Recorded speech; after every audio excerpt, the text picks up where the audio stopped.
Kita merayakan hari kemerdekaan setiap tanggal 17 Agustus, yang sebenarnya tidak lain adalah peringatan proklamasi kemerdekaan Indonesia yang terjadi tanggal 17 Agustus tahun 1945. Sebuah pertanyaan kritis layak kita ajukan di sini. Benarkah Indonesia sudah merdeka pada tanggal 17 Agustus tahun 1945? Jika benar, mengapa kita masih harus berjuang mengusir penjajah dan kita baru mendapatkan pengakuan kedaulatan dari pemerintah Belanda pada tanggal 27 Desember tahun 1949? Pengakuan Belanda ini dianggap sebagai kunci bagi kemerdekaan Indonesia, sebab Belanda menduduki Indonesia 3,5 abad lamanya. Ada pendapat yang mengatakan tanggal 17 Agustus tahun 1945 adalah berdirinya negara Indonesia, sedangkan kemerdekaannya baru diperoleh tanggal 27 Desember tahun 1949 saat pengakuan kedaulatan oleh Belanda. Kita akan menjawab persoalan ini. Simak terus video ini hingga selesai.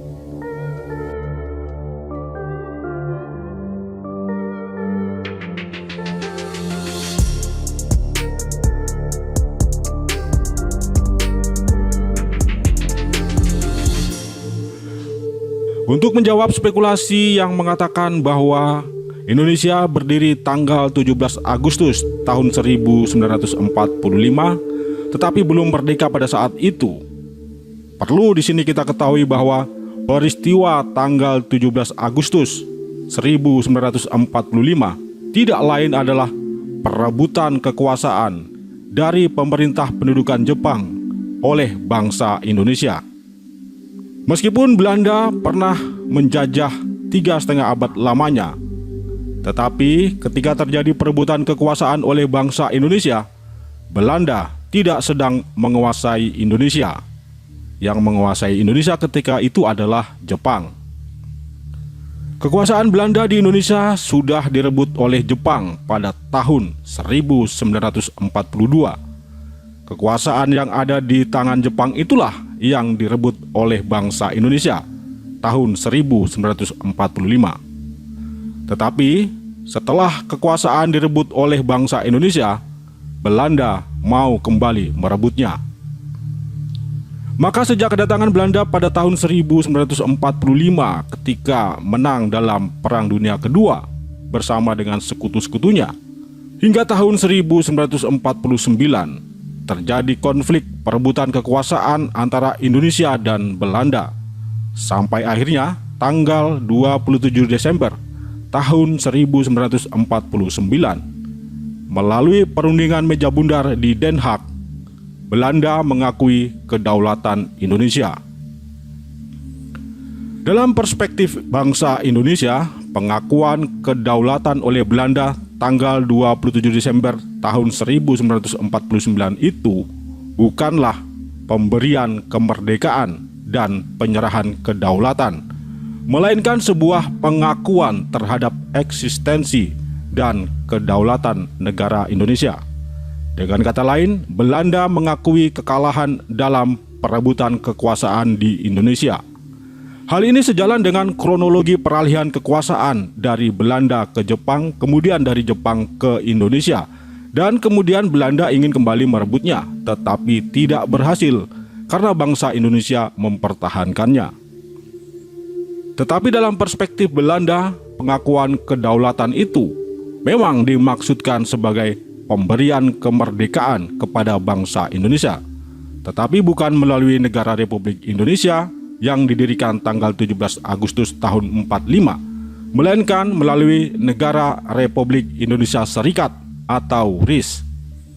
Oleh karena itu, pada tanggal 27 Desember tahun 1949, berdirilah negara federal yang bernama Republik Indonesia Serikat atau RIS.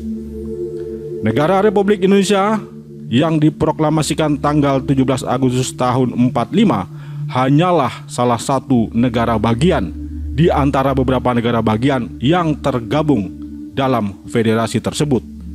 Di antaranya adalah negara Indonesia Timur, negara Pasundan, negara Jawa Timur, negara Jawa Tengah, negara Sumatera Timur, negara Madura, negara Kalimantan Barat, dan lain-lain.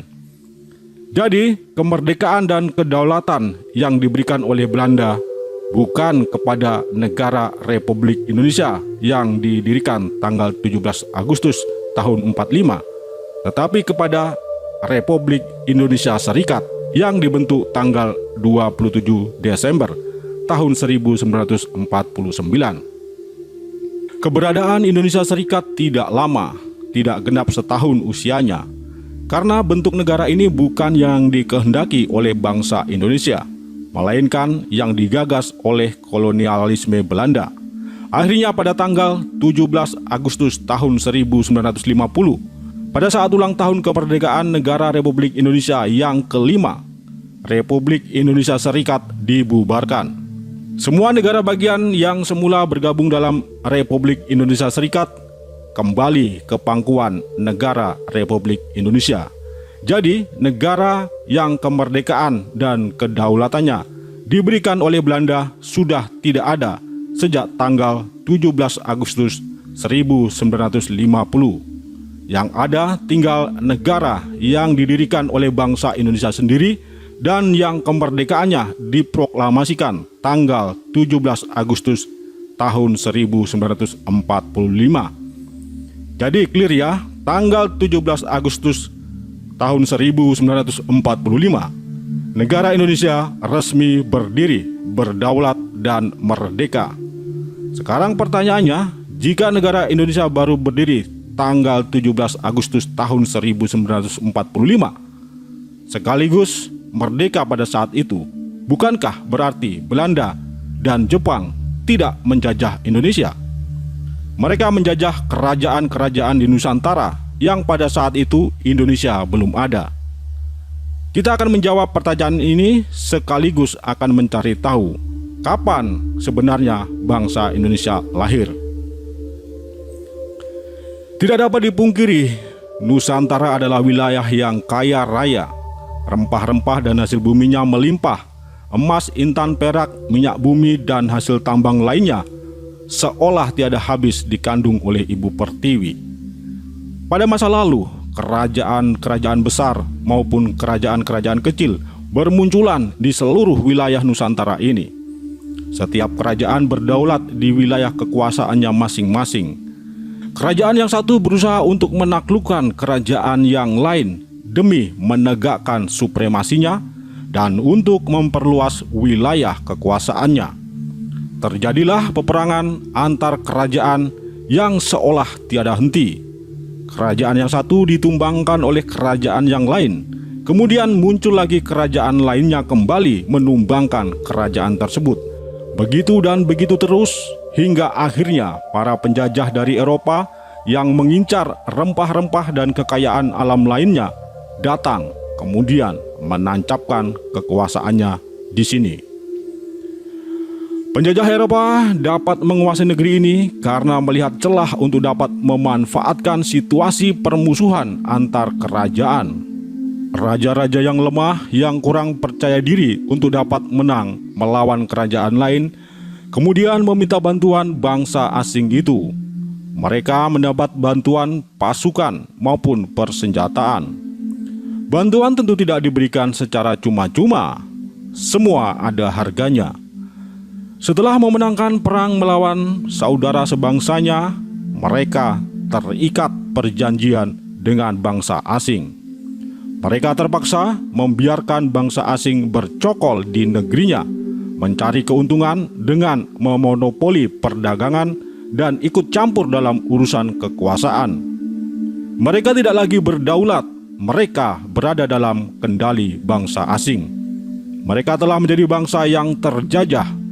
Para raja kemudian tinggal menjadi boneka bagi bangsa asing yang menjajah mereka. Rakyatnya hidup sengsara. Sementara itu penjajah terus mengeruk kekayaan negeri ini, dibawa pulang ke negerinya untuk membangun kemakmuran bagi bangsanya sendiri di Eropa. Ketika itu Indonesia belum ada. Nenek moyang kita masih tercerai-berai dalam fragmentasi etnisitas dan kedaerahan. Pada mulanya masing-masing daerah mencoba membangun superioritasnya atas yang lainnya. Tetapi ternyata hal itu tidak ada artinya, sebab ternyata hal itu justru kemudian membuat mereka semua terpuruk di bawah penjajahan bangsa asing. Mengagungkan semangat kedaerahan ternyata bukan membuat mereka menjadi besar dan berjaya, tetapi justru membuat kerdil, lemah, dan terjajah. Kenyataan ini menyadarkan generasi berikutnya. Setelah 3 abad lebih hidup dalam penjajahan, sebuah kesadaran baru muncul di kalangan pemuda, didasari oleh persamaan nasib sebagai bangsa yang terjajah dan persamaan sejarah di masa lalu yang pernah berjaya di lautan maupun di daratan, dan juga persamaan cita-cita untuk mewujudkan sebuah bangsa yang merdeka, berdaulat, adil, dan makmur.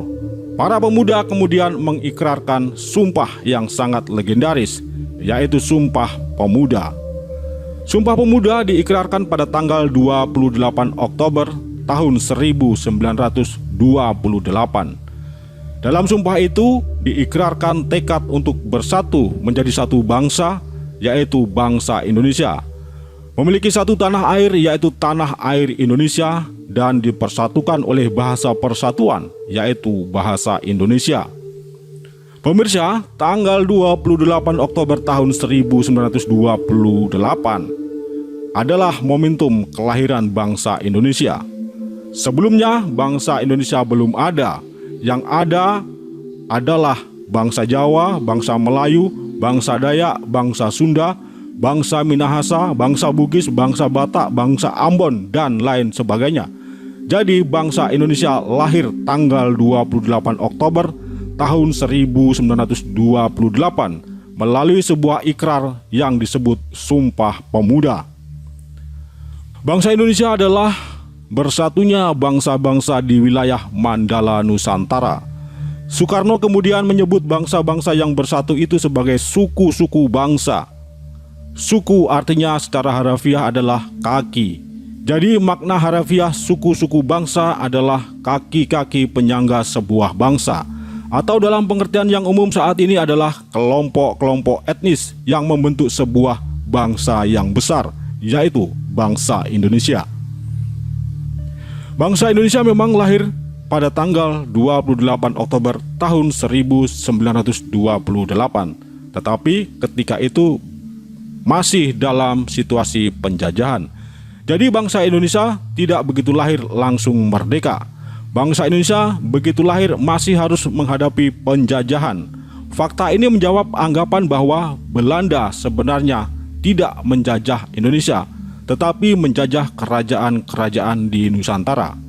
Benar, semula Belanda menjajah kerajaan-kerajaan di Nusantara, tetapi setelah semangat kebangsaan tumbuh di kalangan bumi putra dan melahirkan ikrar Sumpah Pemuda, lahirlah entitas kebangsaan yang baru bernama bangsa Indonesia. Jadi tidak keliru jika dikatakan Belanda menjajah bangsa Indonesia, sebab lahirnya kesadaran kebangsaan atau nasionalisme di kalangan bumi putra terjadi pada era penjajahan Belanda ini.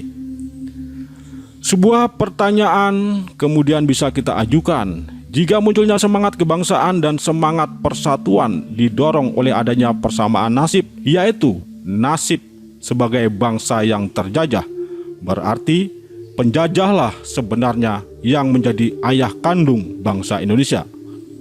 Jika tidak ada penjajah, maka semangat kebangsaan itu tidak mungkin muncul. Argumen ini didukung pula oleh fakta bahwa wilayah NKRI saat ini adalah semua wilayah bekas kekuasaan Hindia Belanda di masa lalu.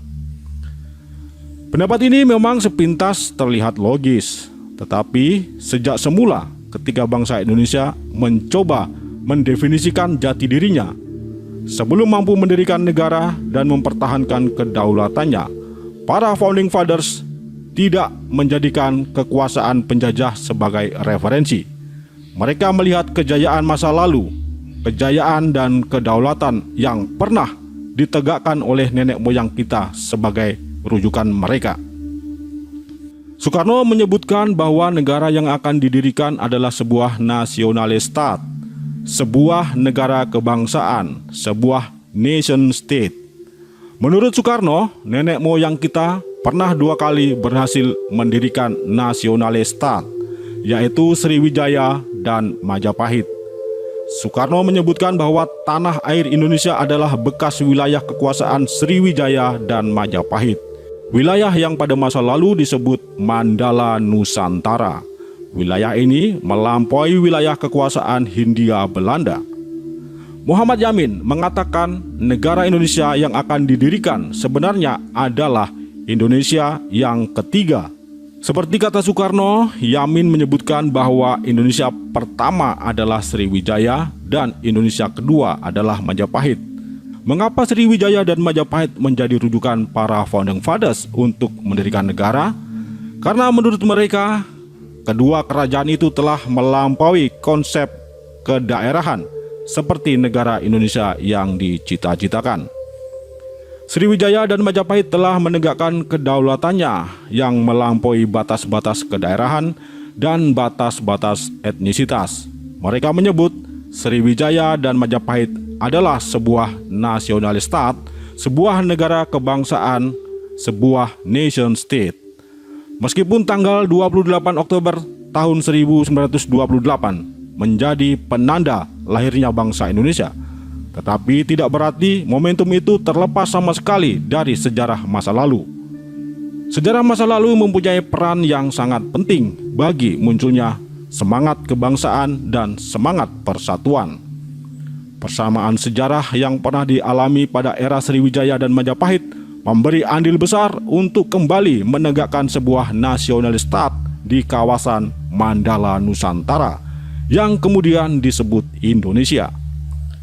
Pada saat Perang Dunia Pertama, Jepang berhasil menduduki kawasan Nusantara dan mengusir Belanda yang telah bercokol 3,5 abad lamanya. Bangsa Indonesia lepas dari penjajahan Belanda jatuh ke dalam penjajahan Jepang.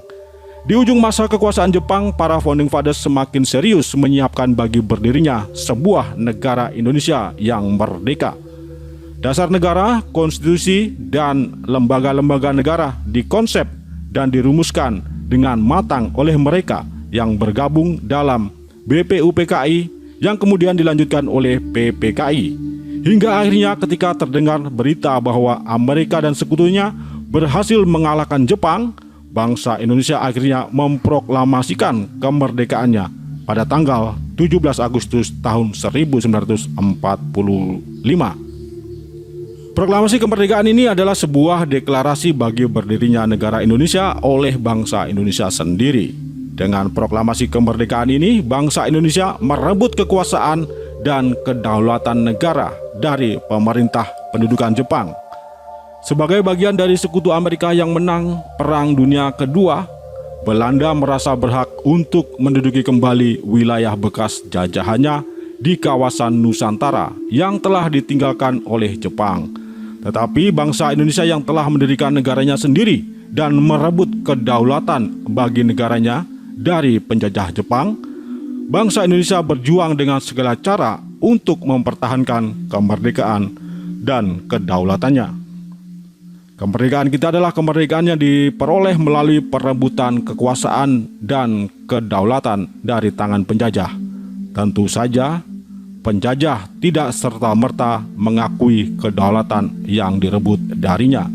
Tetapi dengan semboyan sekali merdeka, tetap merdeka, bangsa Indonesia berjuang baik secara fisik maupun secara diplomasi untuk mempertahankan kedaulatan negara dan kemerdekaan bangsa Indonesia yang telah diproklamasikan. Memang pengakuan negara-negara asing atas eksistensi dan kedaulatan negara Indonesia muncul belakangan, tetapi bukan berarti kemerdekaan dan kedaulatan negara kita baru terjadi pada saat negara-negara asing mengakuinya.